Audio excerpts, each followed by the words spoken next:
Alors, en ce qui concerne le prélèvement cardiaque, les 10 points à respecter pour avoir un prélèvement bien réussi, ça sera en première position le choix de greffon. Même si dans la plupart des temps, ce n'est pas le chirurgien prélèveur qui va décider sur le choix de greffon, mais de plus en plus, à cause de manque de greffons, les chirurgiens acceptent des greffons limites. On a des machines et tout à mettre après la transplantation. Donc, on prend de plus en plus de risques d'accepter les greffons limites. Donc, il faut connaître bien le dossier de donneur, puisque quand vous partez pour prélèvement, vous arrivez à juger un peu mieux les conditions de greffe que vous allez prélever. Deuxième facteur qui est très important pour prélèvement cardiaque, c'est logistique et organisation. Pourquoi? Parce que le temps acceptable pour l'ischémie cardiaque est très limité. Au contraire des autres organes, on est vraiment dans les limites de temps. Donc, on a vraiment besoin d'avoir un coordinateur qui connaît bien son boulot pour assurer le transport dans le temps bien précis et pour transmission des informations entre les deux équipes, transplanteur et préleveur, pour donner les informations. Ce timing devrait être respecté par le chirurgien qui part pour le prélèvement aussi. Au moins, il faut passer 4 coups de fil pour dire qu'on est arrivé sur place, tout va bien, on fait sténotomie à quel moment, après que vous avez fait sténotomie, est-ce que le cœur ça va ou pas.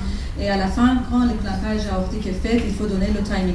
Tout ça, c'est très important pour organiser, pour mettre le patient qu'on va transplanter à l'heure correcte au bloc. Troisième facteur qui est très important pour un prélèvement réussi pour une greffe cardiaque, c'est avoir une checklist pour le matériel. Pourquoi? Parce que pour le prélèvement cardiaque, il y a des matériels vraiment nécessaires que parfois on ne trouve pas dans les services qui ont part pour le prélèvement. Un de ces matériels, c'est la CIF, surtout avec une batterie qui devrait être bien chargée. C'est déjà arrivé cette gag, on se trouve dans un centre, il n'y a pas si, on a un si avec une batterie qui ne fonctionne pas, après ouverture de sternum, ça sera très difficile.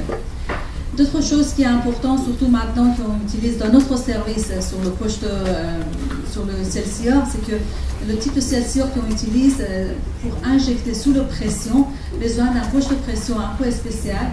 Donc il ne faut pas oublier ça, parce qu'à l'inverse des autres organes, on ne passe pas le liquide de préservation sur gravité, ça devrait passer sous une pression. Donc on a vraiment besoin de cette poche de pression pour injecter correctement et pour la protection myocardique correcte. Donc il faut prendre son temps pour vérifier le matériel avant de partir. Quatrième facteur qui est très important, c'est avoir une bonne communication et coordination avec les autres équipes, avec l'IBO, l'IAD, tous les gens qui sont dans le bloc de prélèvement. Surtout, il est important de vérifier qu'il y a un défibrillateur en salle, parce que pendant le prélèvement cardiaque, on peut avoir fibrillation ventriculaire qu'on a besoin de défibriller assez vite que possible. Ça, c'est très important à vérifier avant d'attaquer le prélèvement. Cinquième point qui est très important, en fait, c'est ici que le chirurgien préleveur va décider au dernier moment est-ce qu'on prend cette cœur ou pas. C'est une clinique de chirurgien préleveur.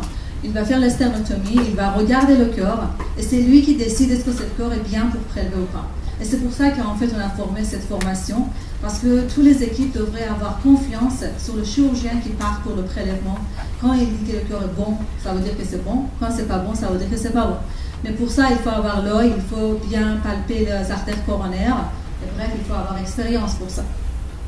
Sur le prélèvement cardiaque, peut-être technique, c'est pas si, parce qu'il n'y a pas beaucoup de variations congénitales sur le cœur pendant qu'on part pour le prélèvement, donc technique c'est beaucoup plus facile.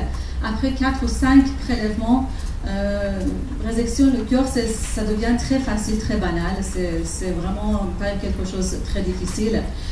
Mais par contre, il y a des trucs à ne pas oublier, que ça peut être oublié et ça peut être très dangereux. Déjà, héparine, c'est très important parce que si ça caillote de sang dans les artères coronaires, c'est fini. Bonne protection myocardique, c'est très important. Il faut passer cardioplégie, il faut prendre son temps pour passer cardioplégie correctement. Il faut décharger des cavités. Il faut vraiment éviter distension des cavités cardiaques. Il ne faut pas oublier ça parce qu'après les cardioplégies, ça ne passe pas correctement dans les artères coronaires. Et il faut utiliser le facteur froid comme les autres organes parce que jusqu'à ici, le facteur qui est le plus important pour préserver les organes, c'est le froid. Et le seul point qu'on devrait faire beaucoup attention pendant la résection du corps, c'est le sinus coronaire, qu'on peut être très proche pendant qu'on fait la résection de veine cave inférieure. Il ne faut pas abîmer le sinus coronaire parce que la réparation est très difficile et on peut perdre le greffon. Sinon, il faut faire attention de ne pas faire trop à droite à gauche. À part sinus coronaire, les autres trous, c'est facile à réparer, mais il ne faut pas quand même transformer le corps en passoire. Après, parfois, il y a des variations techniques. On a un prélèvement poumon qui est en même temps que prélèvement de corps. Donc, il faut faire attention, par exemple, pour décharge des cavités gauche, de faire section sur le... excusez-moi. Pour faire la section sur l'oreillette gauche, pas sur le veine pulmonaire droite supérieure, que ça on va parler un peu plus tard. Il faut bien séparer artère pulmonaire et aorte sans quand même abîmer l'artère pulmonaire droite. Tout ça c'est pour respecter l'équipe de chirurgiens thoraciques qui vont prélever le poumon. Ils ont besoin de tout ça. Il faut bien partager l'oreillette gauche et l'artère pulmonaire sans faire un guerre. Tout ça, c'est très important à respecter. C'est un facteur important dans les variations techniques. Et 8e point qui est très important, surtout pour les chirurgiens cardiaques, parce que s'il y a une situation urgente, si le donneur, ça se casse le gueule, on a une pression qui chute, il y a un accident hémorragique dans l'abdomen, il y a quelque chose qui passe pas correctement, s'il y a un prélèvement cardiaque à faire, c'est le chirurgien cardiaque qui décide à quel moment il faut clamper. Il ne faut pas encore faire guerre avec les autres équipes, il faut comprendre, il faut expliquer que soit on perd tous les greffons, soit on peut sauver le corps, soit on peut sauver tous les autres organes. Donc c'est important de décider à quel moment il faut clamper. Donc l'équipe qui prélève, qui travaille dans l'abdomen, il faut raccourcir leur phase de dissection à corps battant. Et ils n'ont pas besoin cette fois-ci de canuler les artères inférieures. Ils n'ont pas besoin d'aller contrôler l'artère l'aorte sous-diaphragmatique non plus. La seule chose qu'ils doivent faire, c'est juste canuler artère aorte abdominale et veine cave inférieure. C'est tout. Pour aller plus vite. Le 9e point qui est important pour le prélèvement cardiaque, c'est le retour vers le site de transplantation. Ça, c'est important aussi parce que pendant le transport, il faut quand même conserver le chaîne froid. On devait conserver le corps dans une température à 4 degrés. Donc, il faut connaître notre glacier, n'importe quel type qu'on utilise, ça fonctionne correctement. Il faut vérifier la qualité de glaciaire de temps en temps pour voir est-ce que vraiment dans le glaciaire on peut conserver la température à 4 degrés ou pas. Il ne faut pas traîner, il faut être assez rapide, mais quand même il faut assurer le transport aussi, pas d'accident non plus.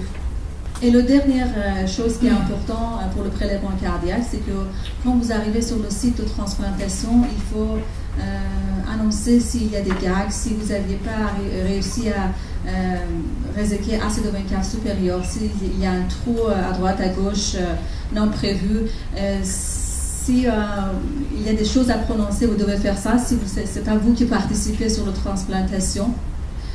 Pour la préparation finale de greffon, d'habitude c'est le chirurgien transplanteur qui fait, mais il y a des équipes qui préfèrent que le chirurgien qui prélève, il prépare le corps sur le site de prélèvement aussi, mais ça c'est à voir avec le chirurgien qui fait la transplantation. Et il ne faut pas oublier d'emmener un tube sec pour contrôle qui est important, puisqu'il ne faut pas avoir Gag qui Benoît tout à l'heure a expliqué qui est arrivé à lui. Donc tout ça c'est très important à respecter pour avoir un bon prélèvement cardiaque et réussir une bonne transplantation. Merci.